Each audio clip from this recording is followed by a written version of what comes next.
Hello, everyone. Welcome. My name is Marilyn Shannon. I'm curly top today because usually I try to have my hair straight, but I figured, oh, well, it's so humid. What the heck? How are you all doing today? I hope you're all having a great one and you've had a great weekend. And I'm so delighted to have you here visiting us today. It's wonderful to welcome you here. And I know that your time is precious. And I am honored that you have all chosen to spend it with us. And I want to introduce Amnon. Hello. Hello, how are you? I'm very well. And you? I'm just fine. Yes, good. You're busy over there. Well, yeah. It's a lot How's your to week do. been so far? Today has been a full week almost. I drove, what time is it now? Well, here where we are, it's 1 o'clock. Well, then go on with the show and have a great weekend. And I was fortunate enough to have a speaking gig this morning, which was, I had to be there at 8 o'clock, so I left my house a little after 6. And so I put in a pretty good day so far, so I'm happy. Feels good. Look, I say this all the time. Our shows are thoughtful. I mean, we don't just bring anybody on here to talk about just anything. What we bring here are people who are doing things, have something to share, a message, are living their truth, living their authenticity, people that we can learn from, that we can, use as examples when we're talking to our best friend or our friend's best friend or a member of our family. We could say, last week I heard this person speak, or last week I heard somebody mention this, and this would be good for you. And so that's the kind of stuff we like to do here, so that we all can get freer and freer, be freer and freer, feel more freedom. And that means all of us. And so I'm really excited today. You hear me say that every week, I'm sure, because every week I'm excited by our shows. But this particular show is really exciting for me because we're going to be talking about water. And I like to swim. And so we're going to be talking about attributes of water and how therapeutic it is. And we're really excited today because we have one of the few therapeutic water chiropractors in the country, in the United States. I have no clue what that means in the world, but I know we're honored to have Michelle here today. And I'm excited because, to me, even when I'm not hurting, the water just does something for me. And sometimes you have a little pain here, a little pain there, and I'm no expert. But as soon as I go in the water, something happens to me. And so I want to share all of this with all of you and with everybody you know.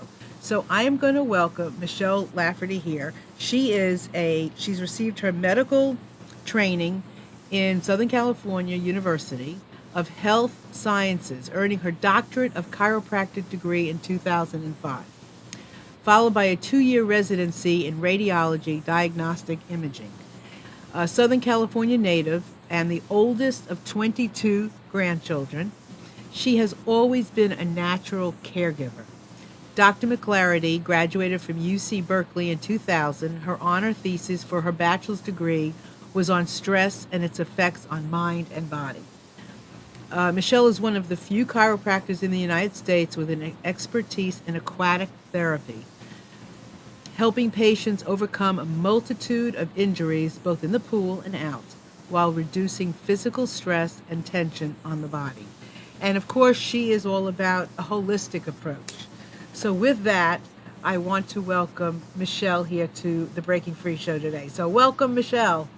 Hi there. Thank you so much for having me. It's an honor. No, thank you so much for being here. And I just want to remind everyone that's watching, because you're watching us, you can call in anytime. Our phone number is 919-518-9773. You can chat in our chat window. Just write your name on the bottom and you'll be in the window and you can chat, meet people that are in there, ask questions, just have a nice old conversation. Or you can also call us on our Skype, our voice, Skype, computers, if that's plural, the number 2K voice. Michelle is coming in on video, but we welcome you on voice. So Michelle, you are considered a therapeutic, water, aquatic chiropractor. Is that right? Indeed. So what does that mean? Because I think of chiropractor on a table. Well, I graduated from chiropractic school and immediately started working with a physical therapist that started the training for me working in the water. I myself have always been a water person. I've always taught water exercise, swimming lessons. I learned how to swim before I could walk. And my dad's Hawaiian, so the water has always been a very natural place for me. And like yourself, it's where I go in order to feel more connected. And it's always been my place where the body just feels more relaxed. So after finishing the degree in chiropractic, I took it upon myself to learn by a string of coincidences, which we know always happen for a reason, a string of coincidences where I happened to meet a very talented water therapist. And there is a certifying body in water therapy, but there are people that are physical therapists working in the pool. I know some speech therapists working in the pool. So it's a small family of practitioners. And there are a couple of other chiropractors that I know who have pools. But as far as I know, not many of them are actually in the water with patients doing the hands-on treatment while patients float. So I do a combination of exercise with my patients. I assess them and see where they're at, and we do physical exercise, physiotherapy. And then the last half an hour of the session, if I have them for an hour, at least half an hour, sometimes longer, is spent floating on the back in the warm pool and assessing wherever there's tension in the body or wherever there's pain. And then very much like a chiropractor would do on a table, it's different. It's not the same type of adjustment, but it's a more subtle adjustment. And it's an individual case-by-case basis, but it allows better range of motion in the body. The water assists in what I do because it's naturally buoyant. So it decompresses the joints. There's less pressure on the joints. And it also helps improve circulation. And there's natural pain reduction in the pool. So people are more relaxed while they're receiving the treatment. And I want to say that I'm sure this is not just for somebody in pain. No, it's actually great for very athletic people. They can come into the pool and just stretch or cross-train, and also just for general stress reduction, relaxation. I love to receive water treatments from other therapists that work in the pool because it's just a reminder of how healing that therapy is, and you don't have to have an injury. Mm-hmm. You know, my only point of reference, I guess I should say, for chiropractic is either somebody who pops your body, and then other people who just kind of do what they call like network, where it's more about the energy. It's not about a popping. So is yours a combination of both, or is it pretty much, tell me what it is.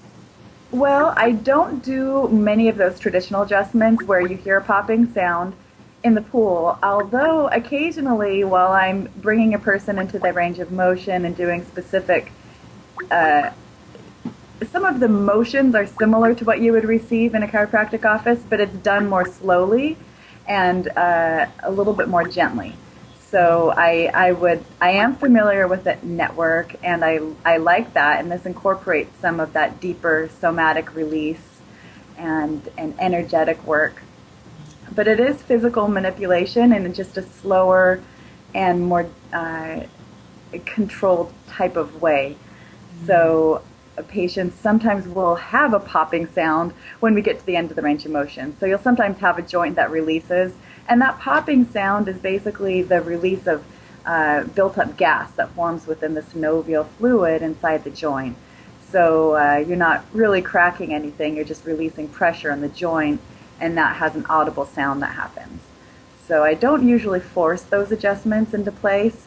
I will gently bring the body into the range of motion, or bring the joint into a stretched range of motion, and sometimes you will hear an audible sound, not always. That's extreme. So you're saying that popping is gas? Hello? Oh. Yes, it is. Wow. Okay, so we have a caller. So this is great. So hello. Hello? Hey, who is this? It's Madge. Oh, hey, honey. How are you? Good. Good. I wanted to put in my 2 cents because Michelle is my trainer. Good. Hi, Madge. So what's your 2 cents? Huh? What is your 2 cents? My 2 cents is that it's the best thing I've ever done. I found Michelle through a networking group of women, and I had some pain in my foot, nerve pain, and I tried everything. I had injections, I've tried acupuncture, and the swimming has been the best relief. And my pain is basically gone, and I've continued, obviously, with the acupuncture, with the swimming for a year and a half. Plus, I use a Beamer, which is an electrical current mat that I sleep on that Michelle can talk a little bit about, too. But the swimming is just the most relaxing, the most wonderful. I live in Southern California, so we swim outside all year round by the ocean, and sometimes we do go in the ocean. And we were going into the ocean, and then there was the big shark sighting right by where we swim, so we took a break. So that's interesting. So you can go either in the pool or the ocean, and there's, Yes. I guess the therapy is different depending on whether you're in the ocean or the pool. Well, in the pool, we do actually, for an hour, we do real exercise. Okay, we have a whole routine that we do. It's like, it would be the equivalent of like jumping jacks and stretching and a lot of treading. I probably tread for 40 minutes of the hour in some fashion. Madge is great. Oh. Yeah. No, I wanted it when you said treading. So when you said exercise, so you're doing this to feel better, but it's also a good physical. I mean, I know that no matter what I do in the pool, I mean, I can be standing there and somebody happens to, come in and I'm not doing laps, but no matter what I'll do, it's exercise. With the pool is like everything I can do there. I can play, do all kinds of things. Right. I don't actually do any lap swimming with Michelle at all. We do all cardio.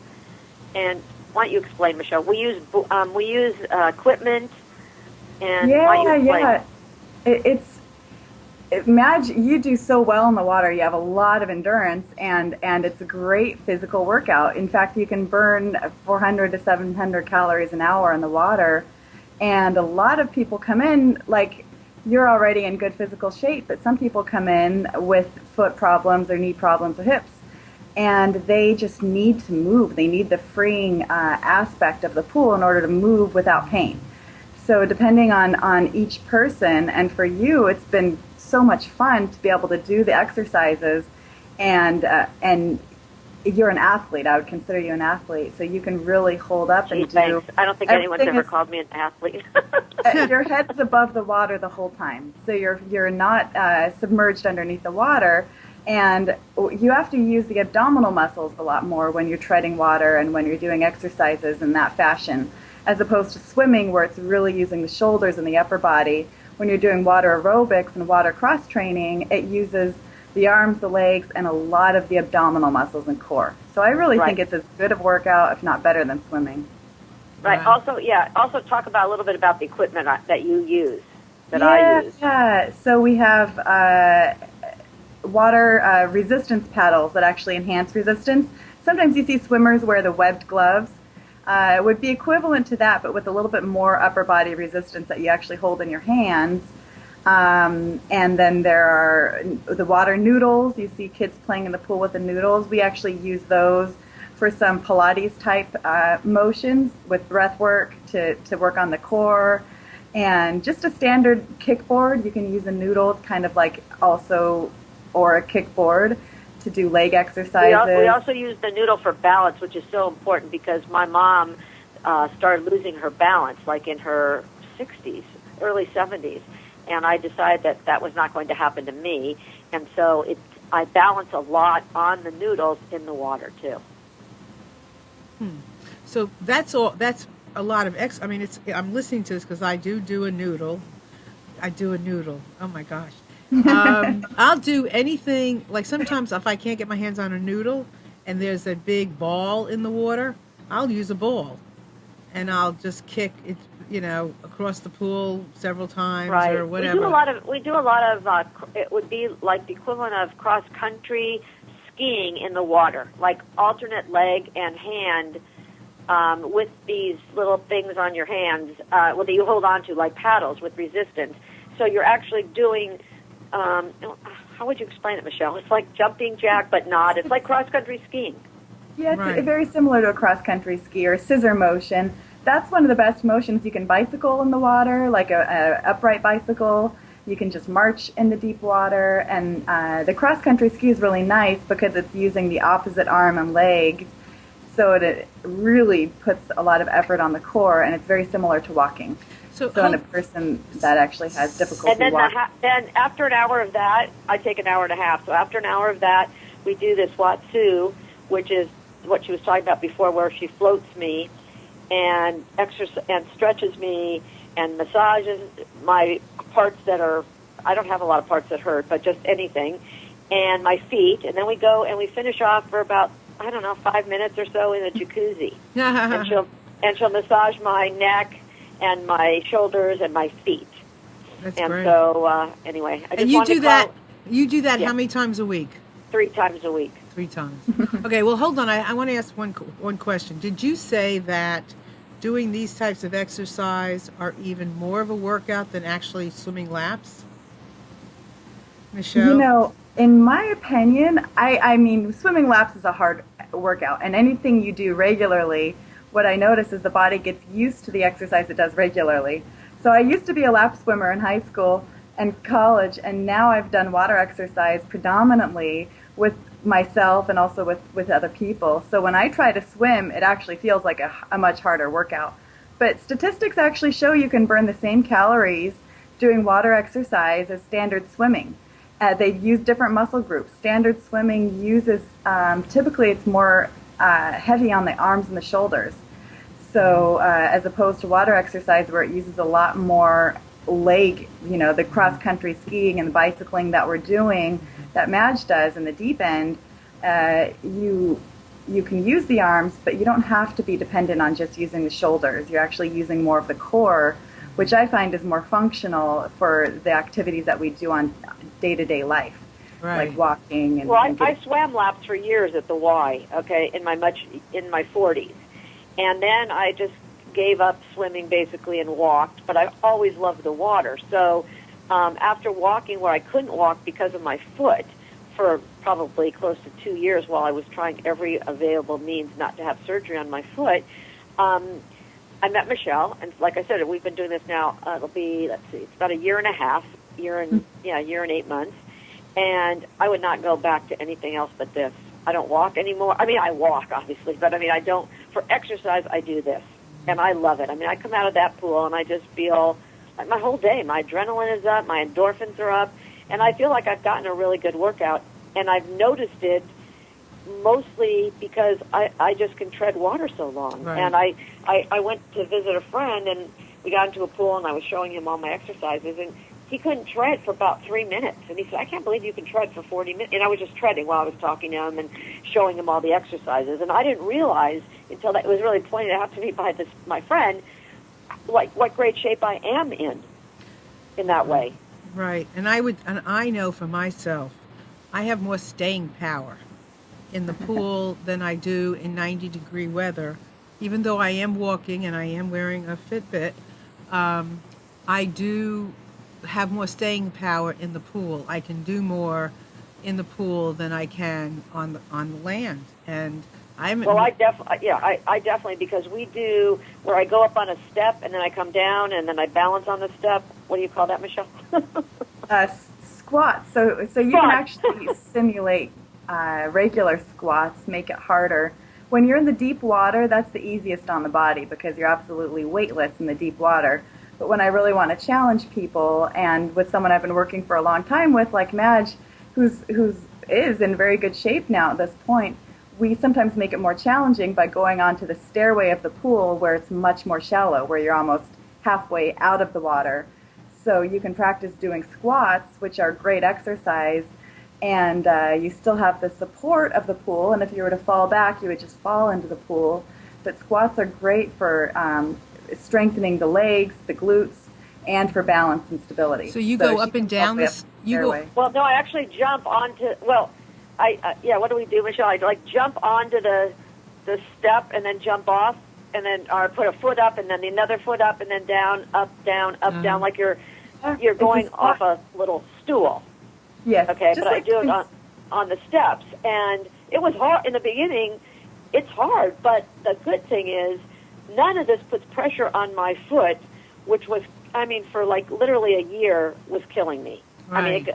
A combination of this Beamer, acupuncture, which I still do, and the swimming. But I would say 90% of it is the swimming. Mm-hmm. Okay, because it almost stopped immediately when I was exercising in the pool. My foot felt fabulous. And when I came out in the beginning, it did still hurt a little bit, but eventually, I don't know, something clicked and it just stopped hurting. So, Michelle, so I know. I'm going to get off. I'm going to get off now and just listen to the rest of the conversation. Thanks. And see you later, Michelle. Actually, later in the pool. It's great. Thanks, Madge, for calling in. And anybody who has some experience in the water, anybody, whether it's with Michelle or on your own, water is freeing. I have a 90-some-odd-year-old uncle, and when he couldn't do anything else, couldn't get out of a wheelchair, they would carry him into the pool, because in the pool he could walk. Even if his legs couldn't carry him, he could walk. So there's nothing we can't do in the pool. So if anybody has any experience, please, share it. And I love this idea of doing squats, because I had arthritis as a child and my knees don't feel great all the time, and doing squats on one after the other on land, it's a little sticky sometimes. So the idea of, it's so creative being in the water. You come up with all kinds of ways of playing. So the thought of being able to do, I never thought about this. I've thought about the skiing thing and the, squishing the thighs together and all that stuff. But the thought of doing squats in the water is kind of fun to me. Yeah. Yeah, it's great. It's really nice, especially like you said, with the older population. People in their 80s and their 90s, they really need this. The minute they stop moving is when they lose that ability to move. And even they can do squats in the pool. And you can make the walking actually more challenging by adding a resistance cable. You can connect that to a belt behind their waist. And you can do resisted gait training in the water as well. And so they're actually pulling against a little bit of resistance. We do that a lot for people that have overcome a stroke or really need to practice the walking after surgery or after anything that weakens the body or throws the balance off. So like Chris just mentioned, you're a chiropractor and you do, but you're a trainer. You're like a physical trainer. Well, yeah, throughout the 3.5 years of chiropractic school, we learn physiotherapy, physical therapy, and we actually take a board exam in physiotherapy. So most chiropractors, we're able to incorporate everything that a physical therapist or trainer would incorporate. But I've taken extra training in addition to what we learn in school in order to have a more expertise. And a lot of chiropractors also get certified as a trainer or do training, but we do also just learn much of that in school, because you can't just adjust a joint and expect that it's going to last forever. You have to also retrain a person's physiology. You have to get them strong and strengthen the areas that need to have that need work, and you need to stretch the areas that are too tight. So you can accomplish that in a land office, or what I do and what I love is to do that in the pool. Fascinating. I also use flipper. I use fins. Yeah. So it's fun to swim with them, but it's also fun to try to walk with them. Yeah. That's great. Yeah. You are creative. Yeah, I am creative. And then sometimes I swim, and I swim with those web gloves, but I also swim with those paddles. And it's fun sometimes. Go ahead. You can use those paddles and do some arm exercises, like out and in with your arms. Standing up, you can any exercise you can do on the land can be done in the water. Yeah. So anything that you can possibly think of, bicep curls, all those things can be done while you're in the water. And it's great. Those are the kinds of, those are the kinds of things I do when I'm talking. When I get in the pool and other people are there, because, I like to go in, I have permission to go into the pool at my complex in this time of year between 6 and 8 in the morning. Which I try to do it, but we've had a lot of rain, so the water's cold, and I don't do well in cold water, and I do worse in getting out in cold water. So I have to wait till it's warmer. And so, but when I go in later in the day, I run the risk of other people being in the pool, kids. Yeah. And we have a good lap pool, but, so if I can't swim, which now I always love playing, so I will do just what you said. I'll take the paddles, and if I'm standing there, I'm squishing I'm doing this, and I'm doing this, anything I could do. And then sometimes I'll swim with just my hands and let my fins kind of drag in the pool to give me the resistance. And then sometimes I just kick and let my arm. Yeah, I'll do all kinds of things, but it's fun, and I don't have to. And I get out feeling great. And for some reason, when I get out and I look myself in the mirror, I know it doesn't last all the time, but it's getting better. But I have more indentations in my arm. Yay! Yay for indentations! I mean, it's great. So I know that people go, and it's therapeutic. And I remember as a little girl, when I suffered from rheumatoid arthritis. I can remember I was 7 years old. I was 10 months old when I first had it, and 7 years old when I got it later. And I can remember my parents taking me to a special hospital in New York that they wanted me to stay there and do all kinds of water exercises. That was the thing. Wow. Yeah, and I remember it was scary to me because it meant I had to be away from home, which they did not do. But and I'm 60, so 53 years ago, that was what was good for, people like me. So, so you also do massage in the pool. I do. I did massage during chiropractic school, and it's always come intuitively as well. And, most chiropractors and physical therapists do a lot of massage, and you have different names. Active release, myofascial release, proprioceptive, re-education. But what it really is just finding the tense spots in the muscles and releasing them. So whether you call it massage or whether you call it myofascial release, in Eastern meridian work, what Watsu is floating in the water, you're doing acupressure massage. So you're finding the trigger points that correlate with the meridians in the body, and you're releasing those just by a light pressure, hands-on, finding which typically they manifest as the knots, those areas of tension that you feel as knots that are very common in the shoulders and the hips and certain areas. So that just is, a natural way of release. And what Watsu is a floating shiatsu massage. So it's combining that Eastern meridian acupressure shiatsu type of massage while you're floating on your back. What about so when you don't work right on their back in other words, how do they go face down? No, they're face up. So you're face up the whole time. Your head and your neck are out of the water, and there's actually a flotation pillow that you put behind your head. So your head's actually floating on a buoyant type of pillow that I float in the pool. And then there's also a belt that you can put around the waist, one of those buoyancy belts that keeps the rest of the body afloat. And then you're supported in the therapist's arms the whole time. So I'm actually, as a practitioner, I'm supporting the patient while they're floating. Sometimes I'll remove the pillow from their head and just put my hand back there. And so as I'm working, my hands are underneath the body and they're floating on their back.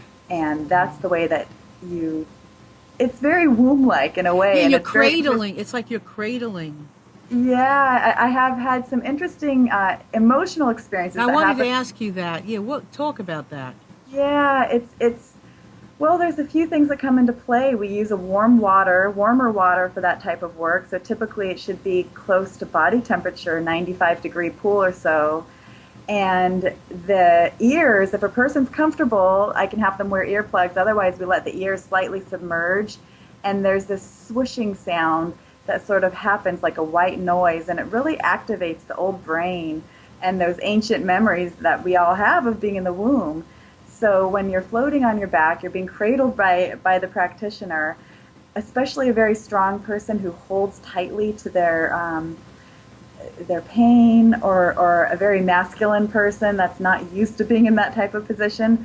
When they're able to surrender, and I can feel when it happens, I can feel when their body actually relaxes. Some people it happens sooner, some people never fully relax.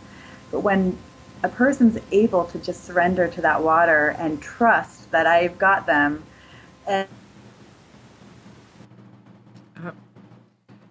well, Michelle, can you hear? I don't know. We just lost Michelle. Okay. Well, you just lost your sound. So you said when I cradle them, and then go ahead. What was that next piece? Yeah, they have, it's not uncommon for a person to have an emotional type of release as they surrender to the feeling of being in the water and allow me to just guide them through. They can let go. And I love the title of your show is the Breaking Free show, and that's really what happens as those tense areas in the body loosen and they can surrender to floating. The body naturally starts to heal itself, and a huge component of healing, I see 90% of the people have chronic pain that I end up seeing. I mean, that might be a high percentage, but a very high percentage of people that end up in the pool always have some kind of chronic pain. It's great for arthritis. It's great for fibromyalgia. But when you have chronic pain, you hold to it rather tightly. And when you can release the emotional connection to the pain, the body naturally starts to heal itself. And it's been shown that the Watsu work assists in that release. Okay, whew, that was a good segment right there, because I have all kinds of things that I was thinking about. So the cradling is huge, I think. Yeah. Obviously, the emotional attachment of releasing that to your pain, because a lot of times people are so accustomed to their pain that they become their pain, and releasing that pain. You know, and if somebody's in the water, Michelle, how many times? I mean, Madge said 2 to 3. She's in the 3 times. Is that about the average? Usually I see people more like 2 times a week. Okay. Sometimes if somebody really is in a lot of pain, it's difficult for them to get out. So even if I see a person 1 time a week, there's still benefits. Mm-hmm. But ideally, when you're doing something, and if a person had an injury, you want to be more proactive, especially in the beginning as the body heals, 2 to 3 times a week for the best results.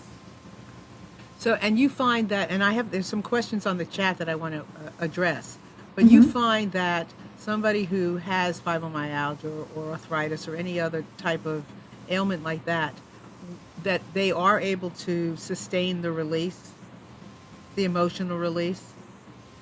Quite often, quite often. And we have, I work with a patient who had, like yourself, she had arthritis as a child, rheumatoid arthritis as a child, and she runs a support group at UCLA. She herself was in water therapy as a child.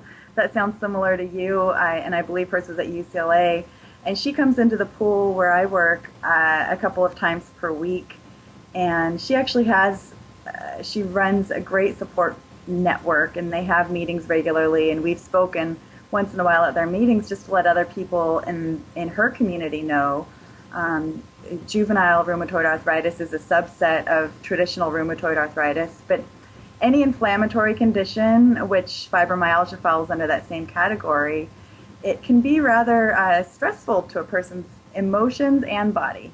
So if you come into the water and the water itself diminishes their pain level, and then they're able to just allow their body to relax further by floating and surrendering and letting go of some of that held up tension,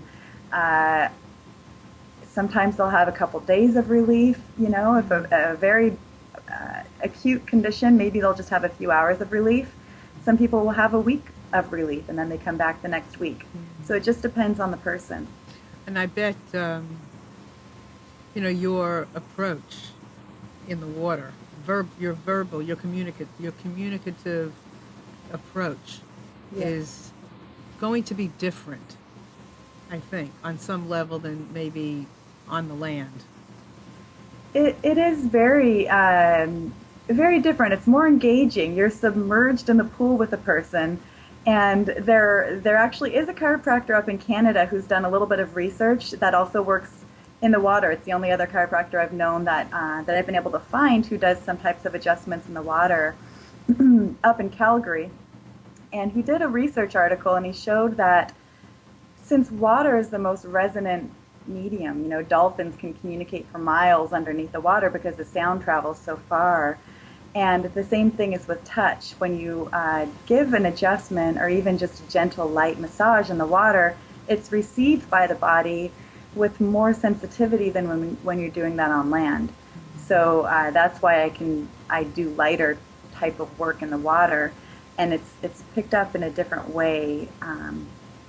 Also, just because I'm submerged in the pool with them, there's a higher transference of energy, and people feel that. So it's subtle, but it's definitely there. It's interesting. This might be different, but I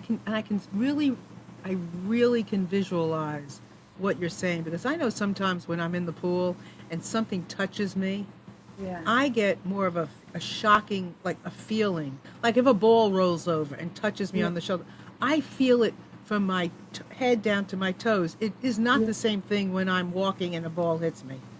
Right. Your nerve endings are much more receptive. Yes. Yeah.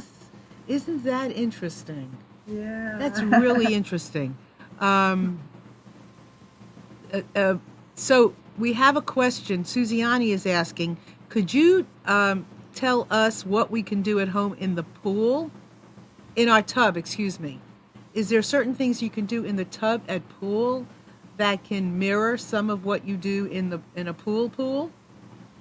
Definitely. In terms of exercises, you can go online. I actually did a video. eHow has a website where you can learn how to. So there's a few things that I have on eHow and other people have online that are videos how to do in terms of the exercises.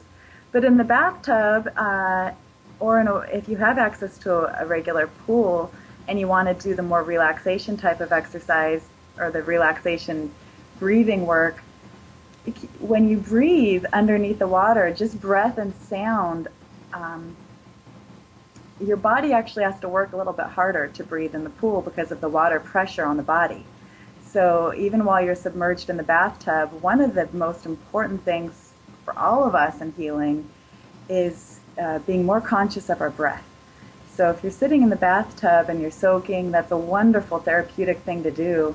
I would incorporate breath work. So just allowing your body to breathe, breathing through your nose, and allowing the stomach to expand with air. Oftentimes we breathe shallow into your chest, but you can actually put your hands over your stomach while you're floating on your back and feel your stomach expand as you inhale.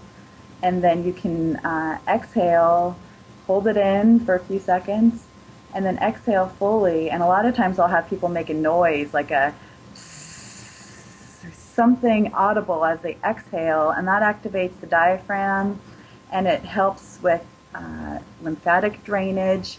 Breathing is incredibly therapeutic, and that's a very easy way to incorporate this relaxation while you're floating in the water. But of course, in terms of therapy, if a person has achy hands, like with arthritis, you can just waft them through the water, doing things in the bathtub, even in very shallow water. You can just do stretches. You can do your own stretches. You can actually do your own self-massage. And sometimes I'll have people bring a lacrosse ball in the water, and they can do self-massage by bringing that ball. A lacrosse ball is a little bit smaller than a tennis ball. Tennis ball would also work, but I like the lacrosse because it has more firmness.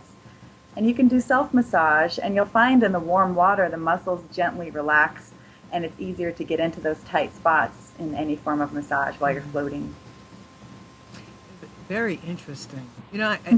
There's something creative about water, and I think there is. There is, and there's something natural about being in the water. That there are things that you're talking about that I know people are listening and saying, "Oh yeah, I already do something like that." There's an instinct in the water to do certain things, to move in a certain way. Even in the sound, I mean, if you think about it, there's obviously if you're drumming, you can feel a vibration. You can feel an alignment to the drum sound. And it's the same thing in the water. Some things you just do naturally. I want to pay attention to something that Anne wrote. Anne said, "My mother had rheumatoid arthritis from 1951 till she passed away in 1983. She was told to swim to stay active, which she did, and it kept her mobile. I have inflammatory arthritis and love swimming. It is also a good stress reliever. She went swimming the day after her husband died. It was the only thing she wanted to do." Oh, wow, that's really beautiful. Why, Michelle, why do you think she did that?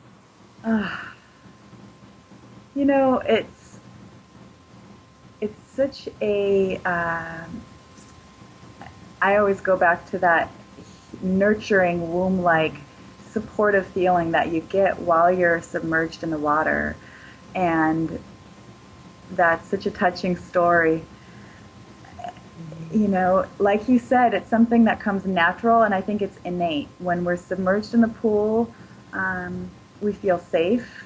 Even if a person's not a swimmer, you feel supported by the water.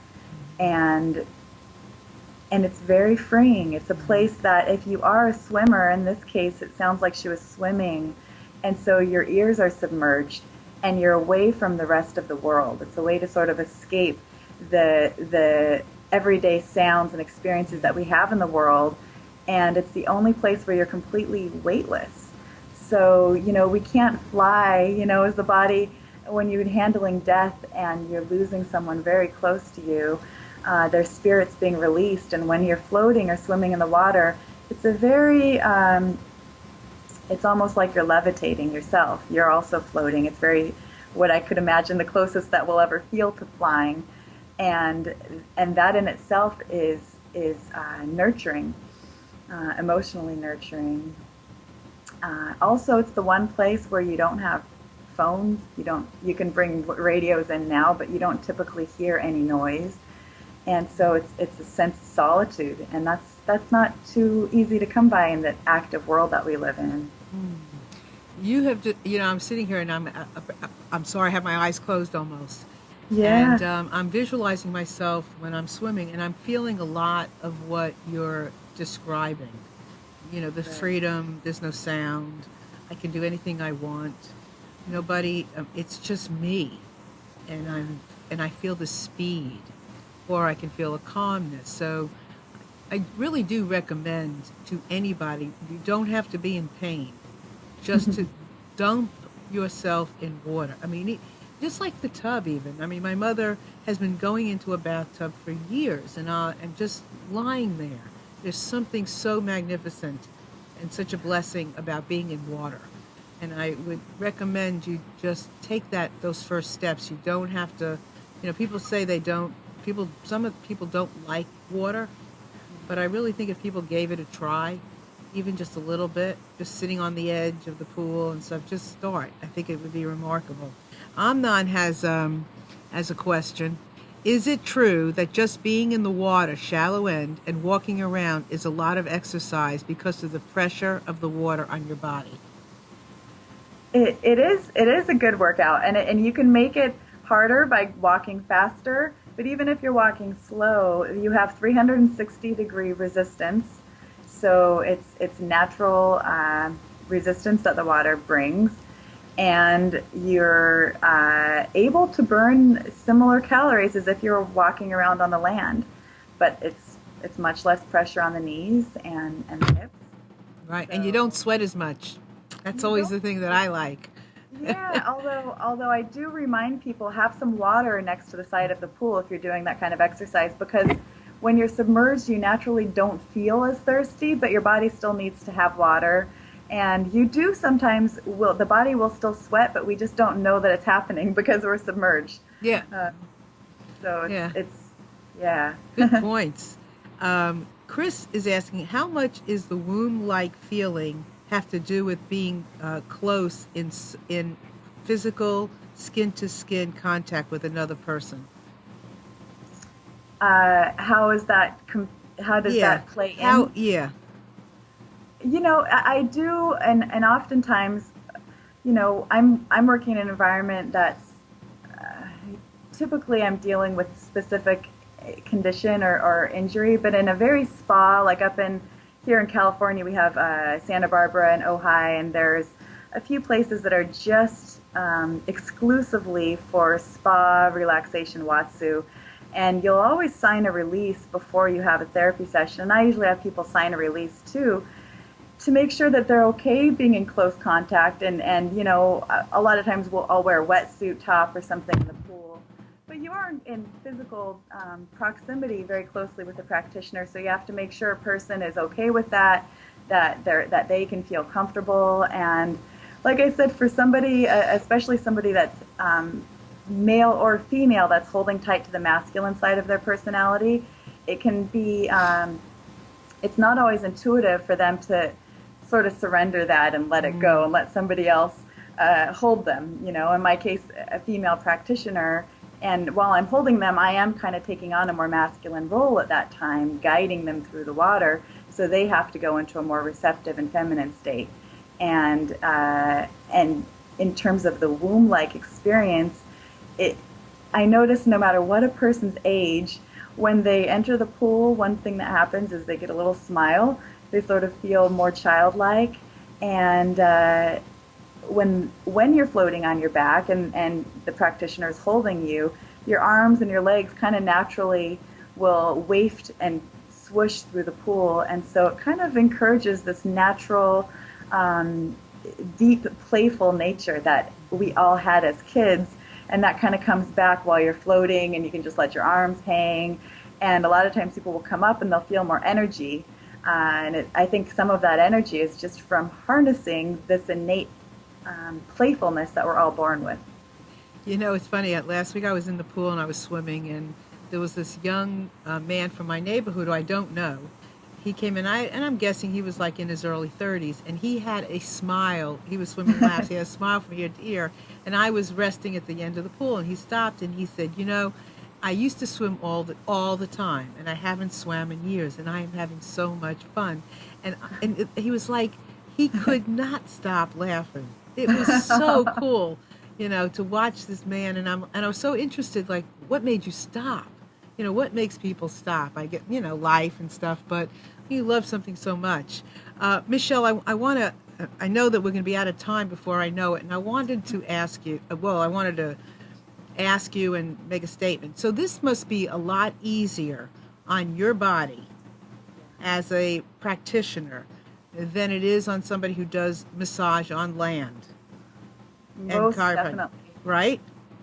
It's a miracle. It's really great. And I do work with some physical therapists in the water as well. And one of them... Sorry about that. That's all right. This is real TV. One of the physical therapists is actually a massage therapist too, and I've done massage myself. And it's very fatiguing on the body to work in a standard clinical environment. It's very hard, and you end up feeling very exhausted at the end of the day. As opposed to being in the pool, our patients are all weightless. And so we're lifting people no matter who they are, and it's very much less effort than when you're working in a traditional clinic. And when I used to work in a traditional clinical environment, we would feel you'd be sweating, you'd be tired, you'd be bending forward, and that just doesn't happen when you're in the water. Mm-hmm. Right. So just tell us, what was the, I guess for you now, what is the most incredible experience that you have had or are having, and you might not be able to tell us this because maybe it's private, but with a patient, what is the most incredible experience that you've ever had or are having? Well, I saw somebody who could only be brought into the pool by a Hoyer lift, which is one of those mechanical lifts. I've actually seen 2 people that have had this experience just in the last couple of years of having a severe, one of them had an injury or an infection on his spinal canal that made him basically unable to walk and in the hospital for a month. And the other person had Guillain-Barré syndrome. And that's where you wake up and you just can't move, and it attacks the body, especially the legs and the lower body. And in both cases, after just a month or so, I believe the first person was coming in closer to a year, and there's actually been 3 people that this is very similar. The third person was pronounced dead. He had a brain aneurysm. So when you're told you can't walk again, it's a very scary feeling. And these 3 cases that come to mind are all very similar. They're all older men that were unable to walk, all had each spent a number of months in the hospital. And in one case, one was pronounced dead. In each 3 cases, they've been in the water. They all continue to come into the water. And one of them is just now doing his independent swimming, and he is walking. All 3 people are walking. 2 of them are back to work now. And seeing somebody who is told they'll never walk again and comes in and works in the pool, and they get the relaxation and the emotional release, and they also get the confidence of knowing that they can walk in the water, building up the muscle strength, and then seeing them for the first time when they're not able to take that Hoyer lift and they can actually get up the pool steps themselves or get to a walker, get to their cane. That's just an indescribable experience, and it's a really big honor to be a part of that. Wow. Thank you for sharing that. So we only have a few minutes left, but I do have one question. So what do you use on your skin? I know that there are some creams that you can buy online or you can buy at sporting goods shops that protect your skin before you go into the pool. It's similar to Aquaphor, but it's just a thick kind of cream that you can put on your skin. You can just use Vaseline. I just used a little bit of that. Or I had an Ayurvedic practitioner that recommended almond oil. Put a little almond oil on. And the lifeguards and the pool owners usually don't want people to come into the pool with a lot of oils on their skin. I can imagine. It protects your skin. It really does. And the same thing for the hair. You can put some leave-in conditioner or oils in your hair, and that'll prevent the chlorine from saturating it. Perfect. So I know you're in California. People can be listening to us from all over the world. How do they find you, or how do they find a practitioner? Now, some people could go to California and seek you out, which is great. Yeah. How would they find you, and then how would they find a network of people like you? I know that there aren't that many. Well, my website is aquachiro.com. That's AQUACHIRO.com, and my email is aquachiro, AQUA @gmail, AQUACHIRO @gmail, and that's on the website as well, and my contact information is all on there. In terms of finding a practitioner, there's a group called the Aquatic Therapy and Rehab Institute.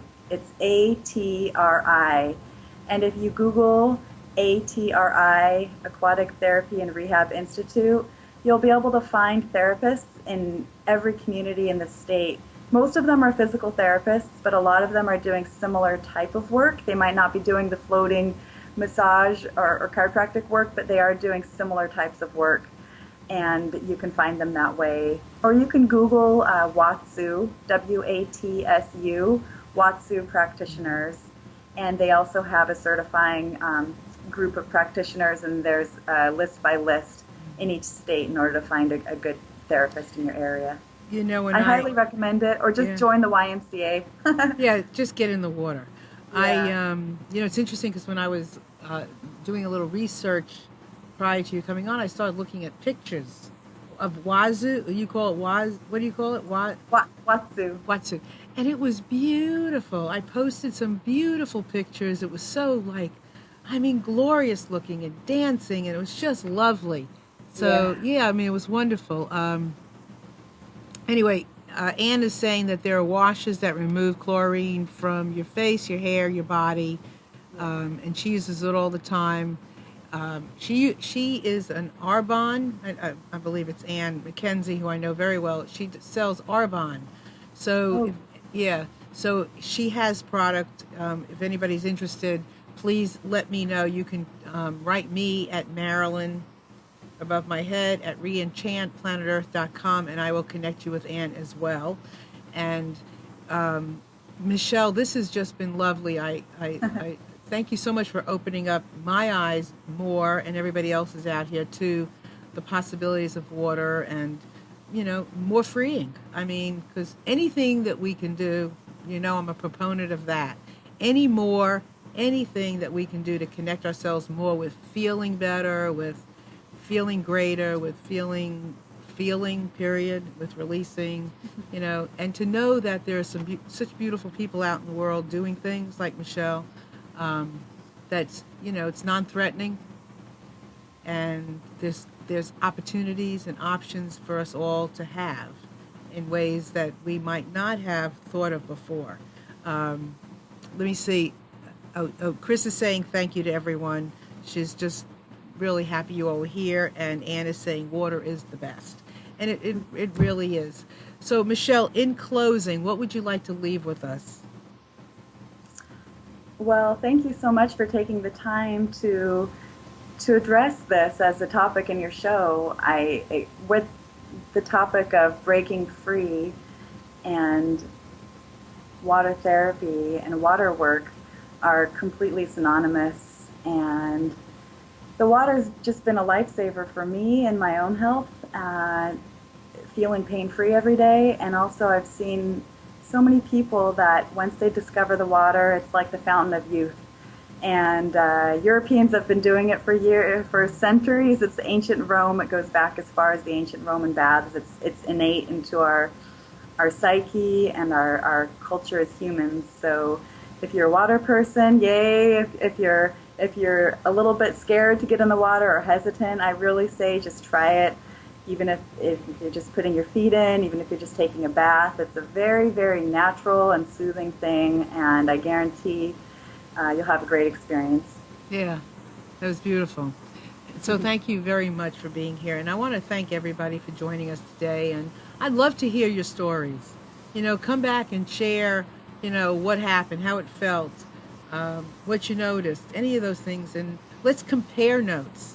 Let's compare your body and my body in a good way. Let's compare what we're learning.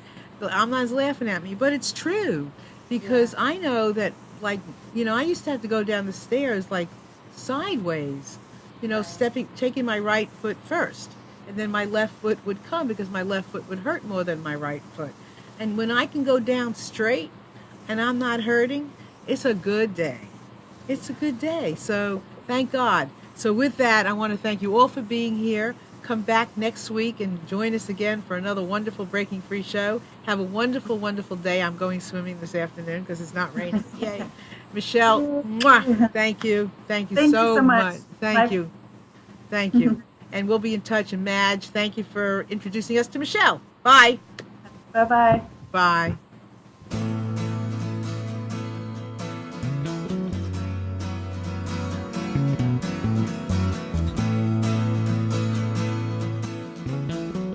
Tuned to the Nissan Communications Network. Our weekly lineup of call-in programs includes Computers 2K Now with Amnon Nissan, Health In with Debbie Bruck, Breaking Free with Marilyn Shannon, Lessons of Vietnam with NCVVI members, The Tanya Love Show, Reawaken Your Brilliance with Julie Seibert, and if you tuned in too late, you can always watch each program in its entirety or download an MP3 audio file of it at www.nissancommunications.com. Sponsored by Atomus.com, makers of quality video recorders and converters for professionals. That VidBlasterGuy.com, CarolinaApparel.com, and DeltaForce.net.